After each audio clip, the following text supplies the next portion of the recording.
আজকে যদি আপনার মৃত্যু চলে আসে, আপনার রেজাল্টটা কি হবে বলে? যারা যখন ইবাদত করছেন না, আপনাকে এটা জানিয়ে দেয় বুখারী এবং মুসলিমের একটি হাদিস, এটাও আবু হুরায়রা থেকে বর্ণিত। রাসূলুল্লাহ সাল্লাল্লাহু আলাইহি ওয়াসাল্লাম বলছেন যে রাসূলুল্লাহ সাল্লাল্লাহু আলাইহি ওয়াসাল্লাম বলছেন, ইন্নাল আবদা লা ইয়ামালু বিআমালি আহলিন নার। এমনও মানুষ রয়েছে যারা জাহান্নামের কর্ম করেই যাচ্ছে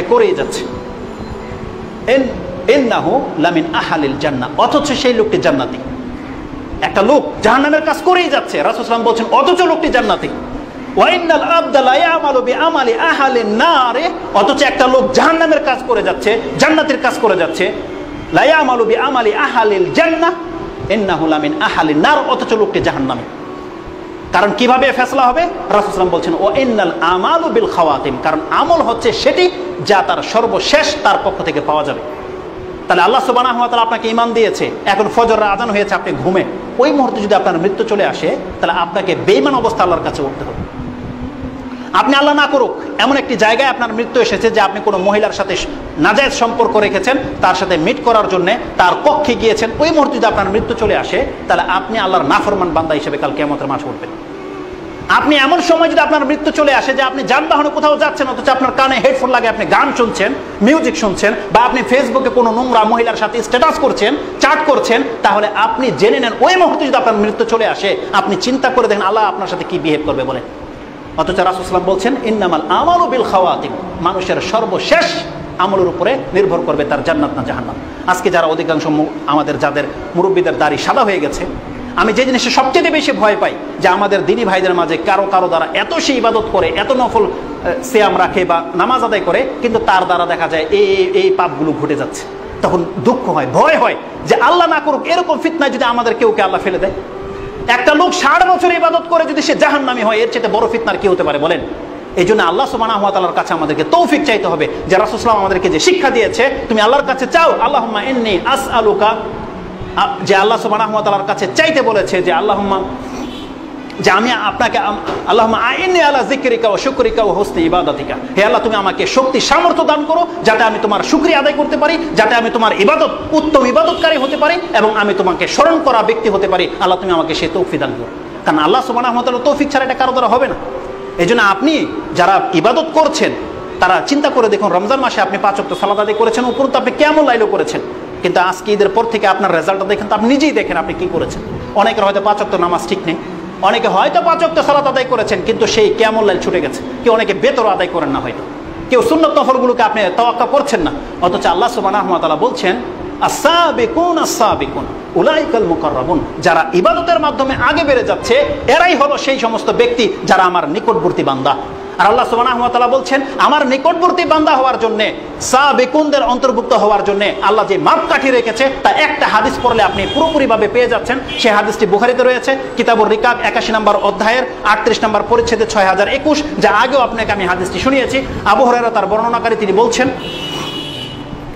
قال رسول الله صلى الله عليه وسلم ان الله يقول من عادى لي وليا فقد آذنته بالحرب, যে ব্যক্তি আমার ওলির সাথে বেয়াদবি করবে, যে ব্যক্তি আমার ওলির সাথে শত্রুতা করবে, আল্লাহ বলছেন তার সাথে আমি যুদ্ধের ঘোষণা করছি। এই ওলিকে কোন ওলি? ওই কাররিবুন, যে ব্যক্তি আল্লাহ সুবহানাহু ওয়া তাআলার নিকটবর্তী ব্যক্তি, যে ব্যক্তি ইবাদত করে করে আল্লাহর একদম সান্নিধ্যে পৌঁছে গেছে, এই ব্যক্তিদেরকে আল্লাহ সুবহানাহু ওয়া তাআলা ওলি বলেছে। আর এর জবাব এই হাদিসের শেষ অংশে রয়েছে। আল্লাহ সুবহানাহু ওয়া তাআলা বলছেন এই ব্যক্তি কিভাবে আমার ওলি হবে? ওমা তাকাররাবা ইলাইয়া আবদি বিশাইইন আহাব্বা ইলাইয়া মিম্মা আফতারাতু আলাইহি। আল্লাহ সুবহানাহু ওয়া তাআলা বলছেন কোন বান্দা যদি আমাকে সন্তুষ্ট করতে চায় বা আমার ওলি হতে চায়, আমার নিকটবর্তী বান্দা হতে চায়, সাবিকুম বিল খায়রাত, যেই কল্যাণকর কাজগুলো সে আগে বেড়ে যাচ্ছে করে, সেই কাজগুলোর মধ্যে আমি আল্লাহ পছন্দ করি, যান আমি নিজে ওই ব্যক্তির উপর ফরজ করেছি। তার মানে একটা ব্যক্তি যে কোনো ইবাদত করুক তার মাঝে আল্লাহর কাছে সবচেয়ে বেশি প্রাধান্য পাবে, আল্লাহ পছন্দ করে সেই ইবাদতগুলো যা আল্লাহ আমাদের উপর ফরজ করেছে। যেমন 5 ওয়াক্ত সালাত, রমজান মাসের সিয়াম, আপনার উপরে যাকাত ফরজ হয়ে গেলে যাকাত, পরিবারের ভরণ পোষণ, আপনাকে হারাম থেকে বেঁচে থাকতে হবে, আপনার চরিত্রটাকে ঠিক রাখতে হবে, এগুলো সব আমাদের উপর ফরজ। আল্লাহ বলছেন যদি কোনো বান্দা এই কাজগুলো করে তাহলে সে এমন একটা কাজ করেছে যেটা আমি পছন্দ করি, এই ব্যক্তিকে আমি সেই যোগ্যতা দিয়ে দেই যে সে আমার ওলি হতে পারবে। এখন তাকে সে সার্টিফিকেট করা হয়েছে, তাকে পারমিশন দিয়ে দেওয়া হয়েছে যে সে ওলির কাতারে চলে এসেছে। সেই আমলটি হচ্ছে ফরজ ইবাদত। আপনার ফরজ ইবাদত করে আপনি ওলির কাতারে দাঁড়াতে পারবেন।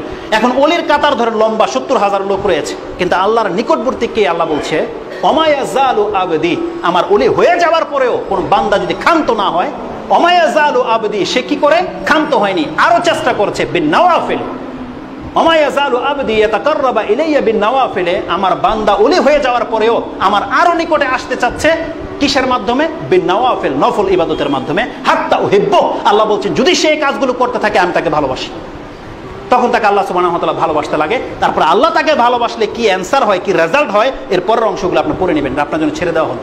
বুখারীর আরেকটি হাদিস আছে যেটা আপনি পাবেন 5529 অথবা 40-এ, তার আগের অধ্যায়ে পাবেন। সেই হাদিসে আল্লাহ সুবহানাহু ওয়া তাআলা বলেছে যদি আল্লাহ কাউকে ভালোবাসে তখন আল্লাহ জিবরাইল আলাইহিস সালামকে ডেকে বলে, ইয়া জিবরাইল ইন্নাল্লাহা ইউহিব্বু ফুলানান ফাআহিব্বু, তুমি তাকে ভালোবাসো। তখন জিবরাইল আলাইহিস সালাম সঙ্গে ওই ব্যক্তিকে ভালোবাসে। জিবরাইল আলাইহিস সালাম যখন ভালোবাসে তিনি আকাশে এসে বলে, ইয়া আহলাস সামা, হে আকাশবাসী তোমরা শুনে নাও, আল্লাহ ওই ব্যক্তিকে ভালোবাসে, তোমরাও তাকে ভালোবাসো। তখন সমস্ত আকাশবাসী তাকে ভালোবাসতে লাগে। শেষ পর্যন্ত আল্লাহ বলছেন এই ভালোবাসাটা আমি জমিনে নামিয়ে দেই, জনগণও তাকে ভালোবাসতে লাগে। তাহলে এটা কিসের ভিত্তিতে হবে? আল্লাহ বলছেন ফরজ ইবাদত আর একটা হচ্ছে নফল ইবাদত। এই দুইয়ের সমন্বয়ে আপনি আল্লাহর ওলি হতে পারবেন, এবং যার মাঝে যত বেশি এই ইবাদতগুলো থাকবে আল্লাহ বলছেন সে তত বেশি আমার নৈকট্যবান বান্দা। এই জন্য ইবাদতের গুরুত্ব আপনার কাছে অসীম। বহু কথা রয়েছে, কিন্তু সময় আমাদের সংক্ষিপ্ত, সময় শেষ হয়ে যাচ্ছে। আকুলু লিকাউলি হাযা আস্তাগফিরুল্লাহ লি ওয়া লাকুম ওয়া লিসাইরিল মুসলিমিন ফাস্তাগফিরু ইন্নাহু হুয়াল গফুরুর রহিম।